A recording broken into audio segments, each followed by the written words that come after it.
يا أيها الناس اتقوا ربكم الذي خلقكم من نفس واحدة وخلق منها زوجها وبث منهما رجالا كثيرا ونساء واتقوا الله الذي تساءلون به والأرحام إن الله كان عليكم رقيبا إن الحمد لله نحمده ونستعينه ونستغفره ونعوذ بالله من شرور أنفسنا ومن سيئات أعمالنا من يهد الله فلا مضل له ومن يضلل فلا هادي له وأشهد أن لا إله إلا الله وحده لا شريك له وأشهد أن محمدا عبده ورسوله.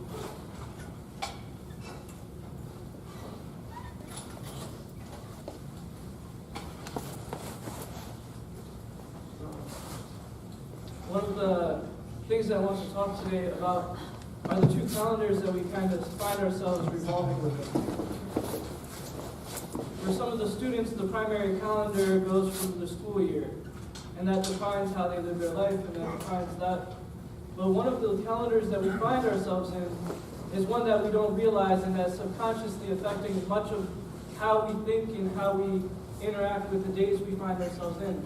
And that calendar is actually not the Islamic calendar nor the Gregorian calendar, rather it is the marketing calendar.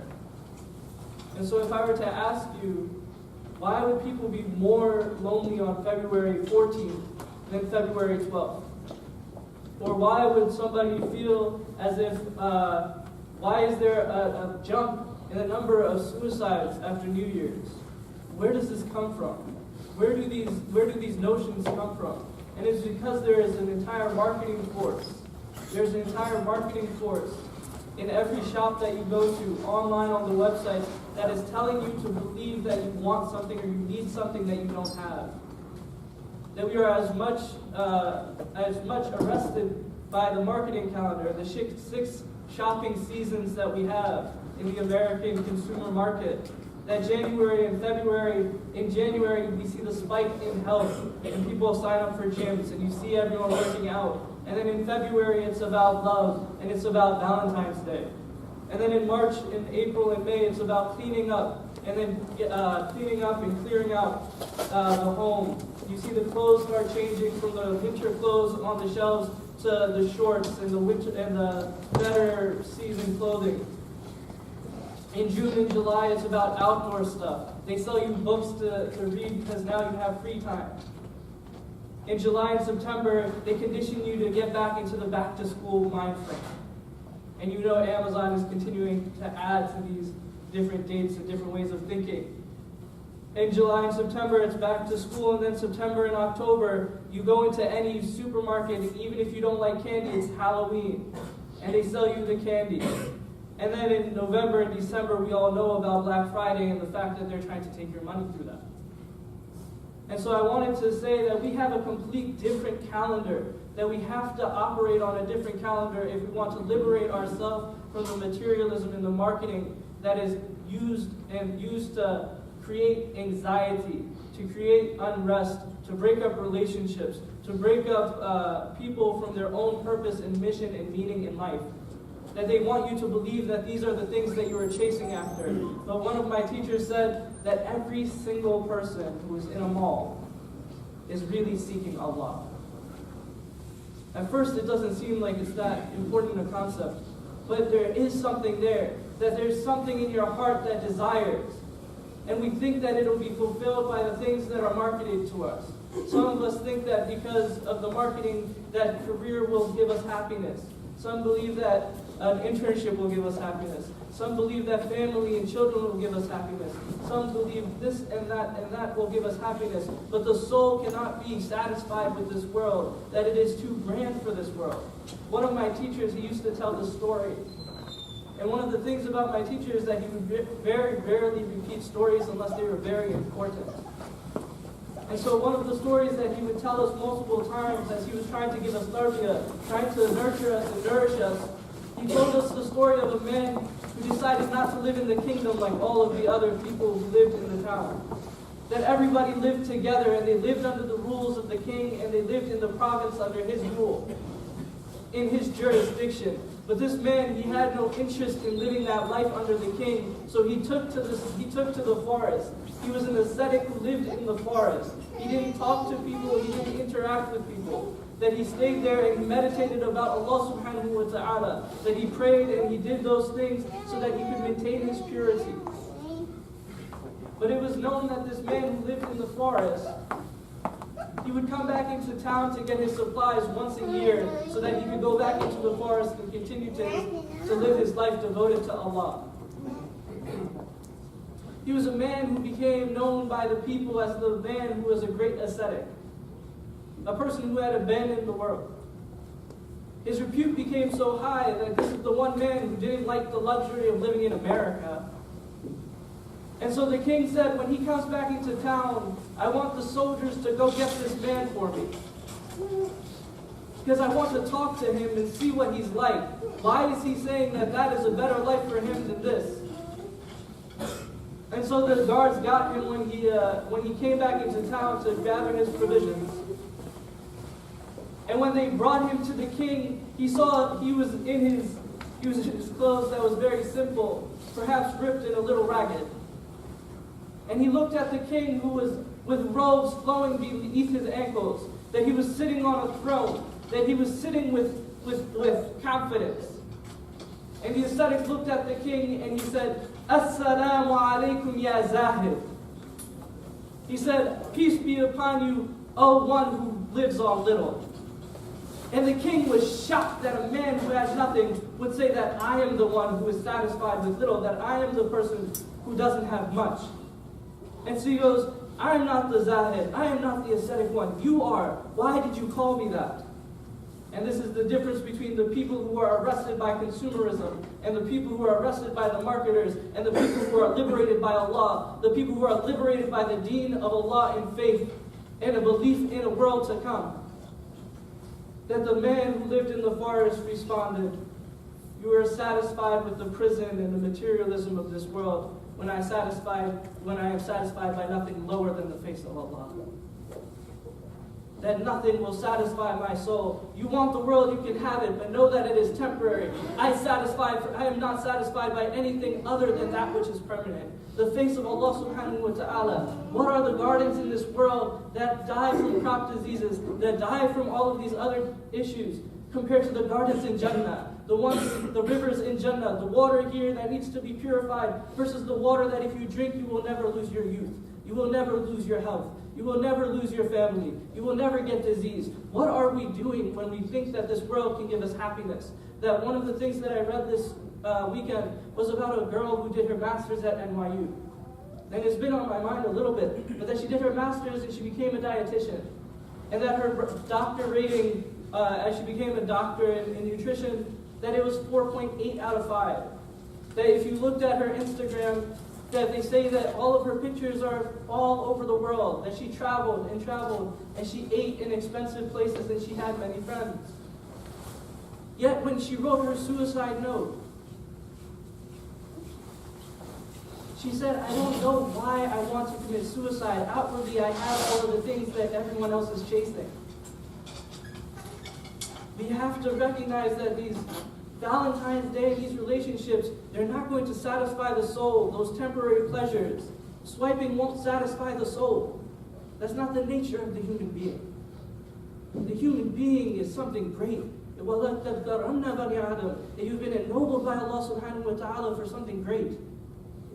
You have been created with azima. You were created with this sense of urgency, this sense of dignity, this sense of purpose. And so the Prophet ﷺ, he talked about two places. He talked about two places, and he said the dearest parts on the face of the earth near Allah are its mosques. And the most hated parts near Allah are its markets. During the time of the Prophet ﷺ, there was prostitution. During the time of the Prophet ﷺ, there was alcohol. During the time of the Prophet ﷺ, there was gambling. But he said the worst place is the market. But how do we solve the dilemma of the fact that the Prophet ﷺ, wasn't he a merchant? Wasn't he a merchant? Didn't he do tijara? So then what was he talking about? We want people to excel in business. We want you to be the best in everything you do. Because I'd rather have you have the money than somebody who doesn't have morals have the money. Because you will use it for philanthropy, where they will use it for, and a'udhu billah, whatever the consumers want them to buy. But he was a tijara, that he was making trades. And so we aren't against business or even about being in the market. What we're against are the desires and the forgetfulness of Allah. That the marketers are trying to make you want something now. And Allah subhanahu wa ta'ala promises to be with the patient. And so we'll talk a little bit more about the Islamic calendar as the antidote to this in the second part. But we ask Allah subhanahu wa ta'ala to allow us to remember our purpose and to allow us to face our hearts to the masjid in Mecca. And indeed, it is the truth of the Lord, and Allah is not unaware of what we do.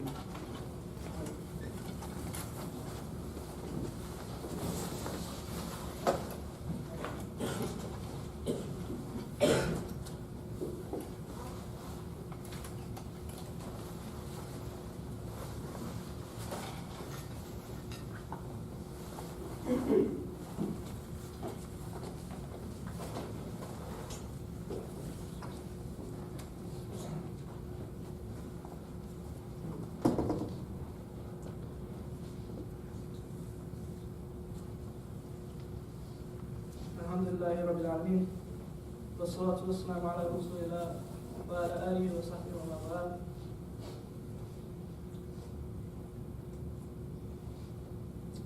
Allah subhanahu wa ta'ala mentions in the Quran, Bismillahir Rahmanir Rahim. Don't have too much space. تولج الليل في النهار وتولج النهار في الليل وتخرج الحي من الميت وتخرج الميت من الحي وترزق من تشاء بغير حساب. Allah subhanahu wa ta'ala wants us to remember the moon when they remember the sun. That they operate according to the sun. This is a time when people are working and they're out in the streets. But our calendar as Muslims, our calendar is defined by the moon. The moon is different than the sun. That the day is the time of anxiety and toil. The moon and night were created for your rest. It was created to relieve you, to calm your soul, to give you a time to reprieve from a world that is consuming you. And so when they start their day, it's when the light comes out. For us, our day begins at Maghrib. That's when our days start, it starts at sunset. And so Allah subhanahu wa ta'ala says in this ayah, you cause the night to enter the day, and you cause the day to enter the night. And you bring the living out of the dead, and you bring the dead out of the living. And you give provision to whom you will without account.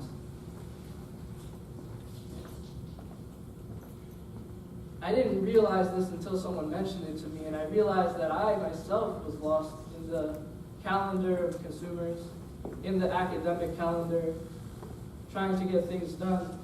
Somebody mentioned that Ramadan is only 90 days away, less than 90 days away. Muslim calendar, it's actually not defined by all of these months necessarily, but if we were looking at it on a year perspective of where I am right now in my relationship with Allah, that 1 month when we figure out where we stand in terms of where our life is going is Ramadan. But then on a weekly level, that Allah subhanahu wa ta'ala gives us an alternative calendar once again. Allah subhanahu wa ta'ala invited every single one of you today to come to Jummah. This is the time when we take our week into account. Allah subhanahu wa ta'ala has proven that He is remembering you by the fact that you are here remembering Him. That as you remember Allah subhanahu wa ta'ala on earth, Allah subhanahu wa ta'ala is remembering you above the throne, which overlooks the entire heavens.